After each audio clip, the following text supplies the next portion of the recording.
Okay, today we're going to be talking about why build your own AI agent architectural framework versus just using a generic SaaS. And one of the benefits to that I'm going to mention later on is accessibility and being able to access your data from anywhere, even your home lab data, anything on your network. So what better way to do that than to take the Boosted board for a spin? Let's go. Come on.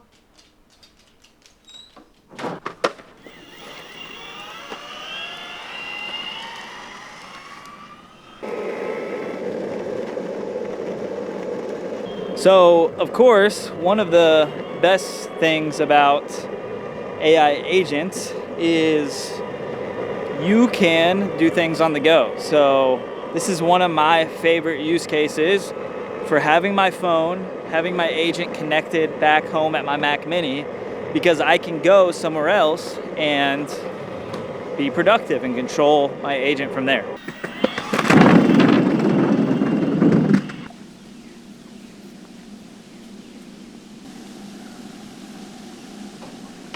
So as I've been thinking about what do I recommend to my non-technical friends? Well, I think a big limiting factor is we need to stop thinking about things in terms of here's the technical people and here's the non-technical people. With something like Opus 4.7, you have bridged the gap of who is able to build software and systems and who's not.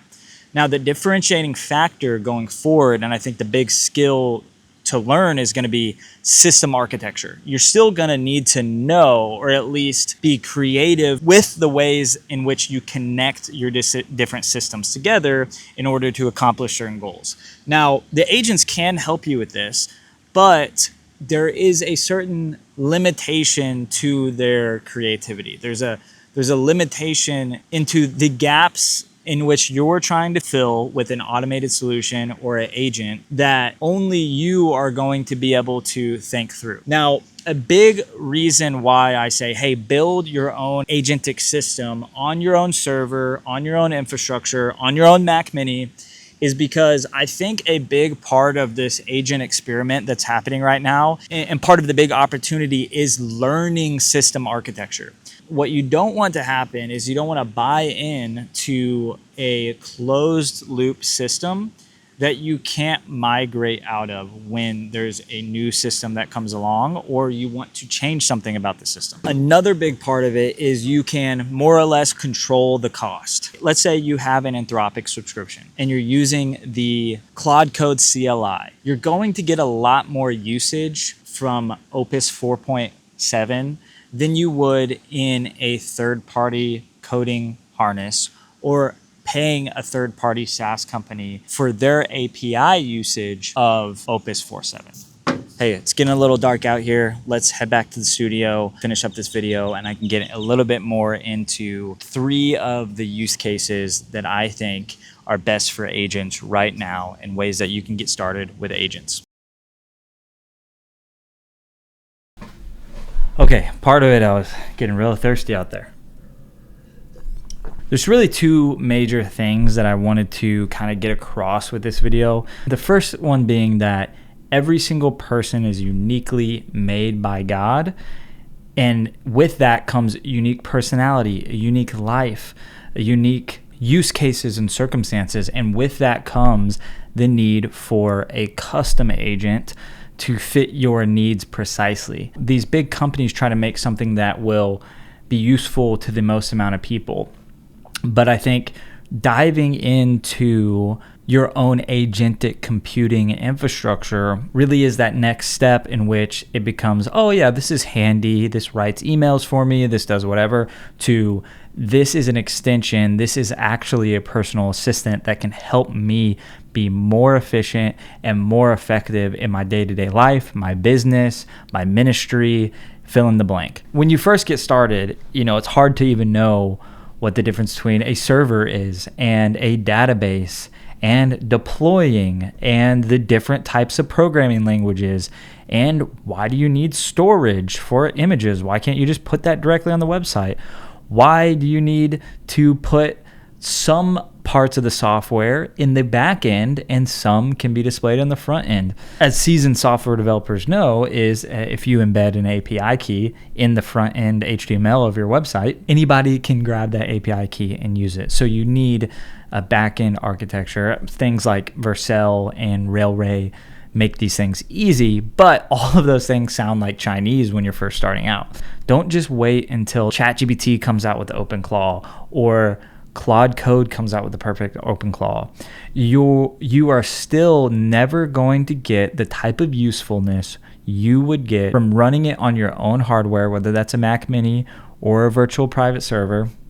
If you're not technical at all, I would start with the Mac Mini and play around with it, and you can see it physically. No amount of integrated software as a service, agentic AI platforms are going to replace the need for system architecture intuition, understanding how things fit together and what could potentially fit together. And that unlocks customized use cases that fit your particular life and that fit your particular needs that a generalized solution just can't fit. And I think I said it before, but building your own solution and your own system allows you to manage costs better. You can add whenever you need more use. You can exchange other things out to get more use of each tokens, maybe use a different LLM for different parts of your system. And you can begin to build things in a way that works in different situations. So there might be a situation where I want to host something on a server or on something like Railway to be consistently doing a certain function. Now, my personal agent is on my Mac Mini, and that is subject to the local power being on.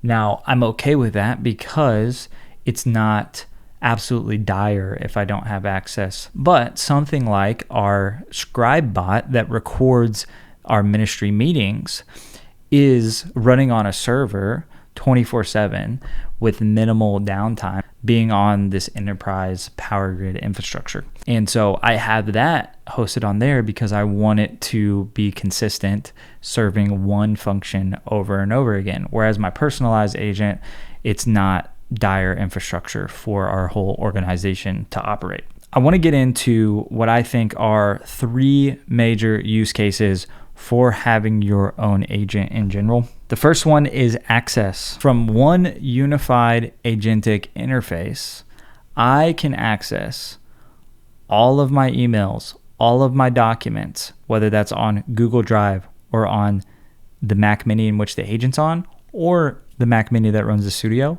or my network attached storage with way more documents. I have access to all of those through natural language. If I don't know where something is, I ask the agent to find it, and I have access for that whether I'm connected to my local network or I'm in another city or another town. Second use case is organization, helping you organize your day-to-day tasks and day-to-day routines. So I'll give a quick example of that. We've had some consistent maintenance issues on our air conditioning and specifically the drip pipe to get rid of the condensation caused by the dehumidifier that's built in to the AC. And it has caused some flooding in our house. And I didn't know until like a couple days ago that I was supposed to do consistent maintenance on it to ensure that that pipe stays clear. I knew I needed to change the filters around every 3 months, but I didn't know about the pipe maintenance. And so something simple is I have a simple reminder system that's connected to several different fronts. First off, it's connected to my Google Calendar. Second, it's connected to Google Tasks. Third, Obsidian. And fourth, Discord. And so when I ask the agent to remind me, I say, hey, remind me that I need to do maintenance on the AC every 3 months. And it will put it on Google Tasks as a reoccurring every 3 months. Google Calendar, it'll put it in my Obsidian vault right there in the file system. And it will send me a personal message when that needs to come around.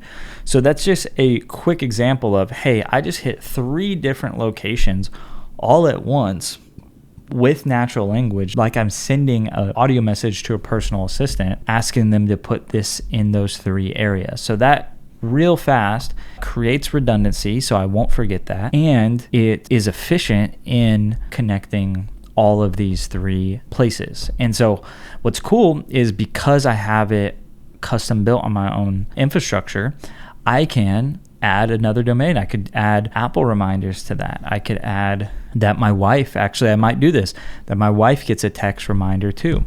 We also have this set up with the trash days every week to remind us to set out the trash cans. And then lastly, use case number 3, big use case, especially for beginners, is automation. Now I'm just going to share a simple use case, but as you begin to tinker with this, as you begin to learn system architecture and infrastructure, how different APIs connect together, how cron jobs work, how scripts work, the differences between each one of those things, you can find particular use cases that work exactly for you. And what's cool about it is you don't actually have to know what the difference is between all of those things to get it working. And then as you get it working, you can learn more about how it does work. So one automation use case that I use every single day is I have an automation for my agent to go look over my calendar, look over my tasks for the days, and take my schedule and send it in the morning via iMessage to my wife. Sometimes I get up, a lot of times I'll get up a little bit before her, and it's just nice for her to know where I'm at, what I'm doing when she wakes up and sees that I'm not there. So that's a simple little use case for automation. But my whole point with this video is you can get creative and you can build out anything you can really think of as long as you start to learn how these things fit together and what the dependencies are for each particular thing. So really, this video is just to encourage you to not only build it yourself, but also step into using agents and learning about them in the first place. So I hope you enjoyed this video. It was a short one and a simple one, but if you have any questions, go ahead and leave it down in the comments below. If you enjoyed this video, please hit that like button. It helps way more than you realize. And lastly, if you want to see more videos from me, please subscribe, turn on that bell notification. I want to make more videos like this on how to leverage agentic computing for ministry, for business, and just in walking out your calling in general. So lastly, I like to do this at the end of my videos, is just pray for you guys. So if you don't mind, thank you, Lord Jesus. I just pray that you will bring blessings into each person's life that's watching this. Lord Jesus, that you will empower them to leverage technology to seek the truth and help other people find the truth, Lord Jesus. And I just pray these things in Jesus' name. Amen. Have a good rest of your day. And as I said before, if you think of anything you want to know in the future or where you want me to make a video on, leave that in the comment section down below.